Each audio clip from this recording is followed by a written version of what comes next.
एक समय की बात है। एक छोटे से शहर में वीर नाम का एक बहुत मेहनती नौजवान रहता था।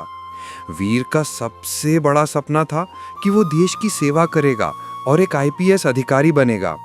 उसने इस मुश्किल परीक्षा अर्थात एग्जाम की तैयारी में अपने कई साल लगा दिए थे। जब उसने पहली बार परीक्षा दी और उसमें सफल नहीं हो पाया, तो लोगों ने उसे बुरा भला कहना शुरू कर दिया।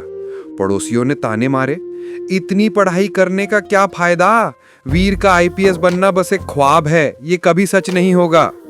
उसके बस की बात नहीं है, उसे अब कोई छोटी मोटी नौकरी ढूंढ लेनी चाहिए। वीर का दिल टूट गया। उसके मन में ये बातें इतनी घर कर गईं कि वो जब भी पढ़ने बैठता, उसे सिर्फ लोगों का शोर और निंदा सुनाई देते थे और वो किताब बंद कर देता था। हताश होकर वीर अपने गुरु आचार्य गौतम के पास गया। उसने रोते हुए कहा, गुरुजी, लोगों की नकारात्मक बातें मुझे आगे बढ़ने नहीं दे रही हैं। मैं फिर से ध्यान नहीं लगा पा रहा हूँ। अब मैं क्या करूं? आचार्य गौतम ने वीर की बात सुनी और एक पानी से पूरा भरा हुआ मिट्टी का घड़ा उसके हाथ में दिया। आचार्य ने कहा, वीर, तुम्हें यह घड़ा लेकर शहर के सबसे भीड़-भाड़ वाले हिस्से के 3 चक्कर लगाने हैं। शर्त एक ही है, पानी की एक बूंद भी जमीन पर नहीं गिरनी चाहिए। और जब तुम ये करोगे तो तुम किसी की भी बातों का जवाब नहीं दोगे और ना ही सुनोगे। वीर ने घड़ा उठाया और चलना शुरू किया। पानी घड़े के किनारे तक भरा हुआ था और थोड़ी सी भी लापरवाही उसके मेहनत को बर्बाद कर सकती थी। जब वो बाजार से गुजरा तो वही लोग फिर से उस पर हंस रहे थे और बड़े बड़े ताने दे रहे थे। देखो, आईपीएस की तैयारी करने वाला अब पानी ढो रहा है, उसका सपना टूट गया इसलिए अब ये सब कर रहा है।